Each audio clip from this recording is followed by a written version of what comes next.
میرا شوہر نامرد ہے، مجھے خلا چاہیے۔ تنسیخ نکاح کا عام سا کیس تھا۔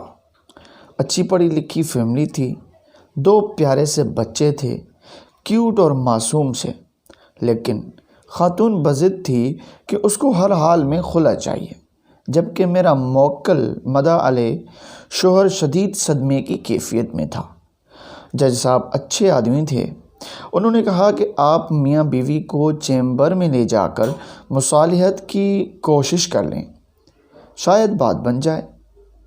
مدعا علیہ شوہر کا وکیل ہونے کے ناطے اندھا کیا چاہے 2 آنکھیں کی مصداق فوری حامی بھر لی، جبکہ مدعیہ بیوی کے وکیل نے اس پر اچھا خاصا ہنگامہ بھی کیا، لیکن خاتون بات چیت کے لیے راضی ہو گئی۔ وہ دونوں میاں بیوی میرے سامنے بیٹھے تھے۔ ہاں خاتون، آپ کو اپنے شوہر سے کیا مسئلہ ہے؟ وکیل صاحب، یہ شخص مردانہ طور پر کمزور ہیں بالکل۔ میں اس کی بے باکی پر حیران رہ گیا۔ میرے منہ سے ایک موٹی سی گندی سی گالی نکلتے نکلتے رہ گئی۔ منہ میں تو دے ہی ڈالی میں نے۔ ویسے تو کچہری میں زیادہ تر بے باک خواتین سے ہی واسطہ ہمارا پڑتا ہے، لیکن اس خاتون کی کچھ بات ہی الگ تھی۔ اس کے شوہر نے ایک نظر شکایت اس پر ڈالی اور میری طرف امداد طلب نظروں سے گھورنے لگا۔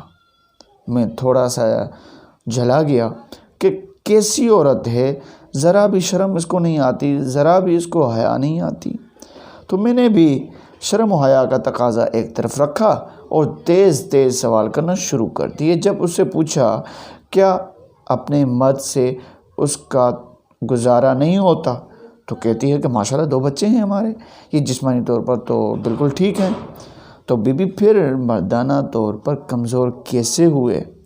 وکیل صاحب، میرے بابا دیہات میں رہتے ہیں، ذمہ داری کرتے ہیں، ہم 2 بہنیں ہیں۔ میرے والد ہمیں کبھی بھی رانی سے کم بلایا ہی نہیں اس نے، اور میرے شوہر مجھے کتی کہہ کر بلاتے ہیں۔ صبح سے شام تک نوکروں کی طرح سارا گھر سنبھالتی ہوں، بچوں کی پرورش میں کوئی کوتاہی نہیں ہونے دیتی، ان کے آنے سے پہلے ان کا کھانا میز پر لگا کے رکھتی ہوں۔ گھر آ کر اس طرح سلوک کرتے ہیں جیسے میں کوئی انسان نہیں، کوئی بے جان چیز ہوں۔ یہ کون سی مردانہ صفت ہے وکیل صاحب؟ مجھے بتا دیں آپ۔ مجھ سے کوئی چھوٹی موٹی غلطی ہو جائے تو یہ میرے پورے میکے کو ننگی ننگی گالیاں دیتے ہیں۔ آپ ہی بتائیں جی، اس میں میرے مائکے کا کیا قصور ہے؟ سارا دن کام کر کے میں تھک گئی تو آنکھ لگ گئی، ان کی کال آئی تو پتہ نہیں چلا تو مجھے طلاق کی دھمکیاں دے دیتا ہے۔ یہ مردانہ صفت تو نہیں نا، دوسروں کے گھر والیوں کو گالی دے جائے۔ وکیل صاحب، میرے باپ مجھے شہزادی کہتے ہیں اور یہ غصے میں مجھے کنجری کہتے ہیں۔ وکیل صاحب، مرد تو وہ ہوتا ہے نا جو کنجری کو بھی اتنی عزت دے کہ وہ کنجری نہ رہے، اور یہ اپنی بیوی کو کنجری کہہ کر پکارتے ہیں۔ یہ کوئی مردانہ بات تو نہیں ہوئی۔ وکیل صاحب، اب آپ ہی بتائیں، کیا یہ مردانہ طور پر کمزور نہیں ہے؟ میرا تو سر شرم سے جھک گیا تھا۔ اس کا شوہر آنکھیں پھاڑ پھاڑ کر اس کی طرف دیکھ رہا تھا۔ شوہر بیگی بلی بنا سب سن رہا تھا اور بولا، اگر یہی مسئلہ تھا تو تم مجھے بتا سکتی تھی نا، مجھے اس قدر ذہنی ٹارچر کرنے کی کیا ضرورت تھی؟ بیوی بولی، ذہنی ٹارچر؟ آپ کو کیا پتہ ذہنی ٹارچر کیا ہوتا ہے؟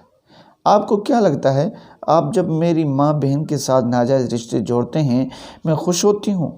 اتنے سالوں سے آپ کا کیا گیا یہ ذہنی تشدد برداشت کر رہی ہوں، اس کا کون حساب دے گا؟ خیر، جیسے تیسے منت ترلا کر کے سمجھا بجھا کے ان کی صلح کروا دی۔ میرے موکل نے وعدہ کیا کہ وہ آئندہ اب کبھی اپنی بیوی کو گالی نہیں دے گا۔ وہ دونوں چلے گئے۔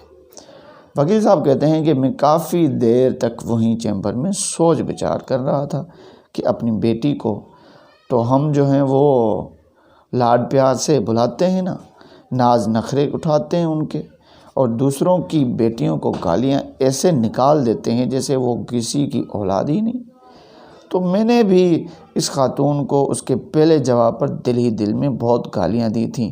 شاید میں بھی نامرد ہوں، اور شاید ہمارا جو معاشرہ ہے وہ بھی نامردوں سے بھرا پڑا ہوا ہے۔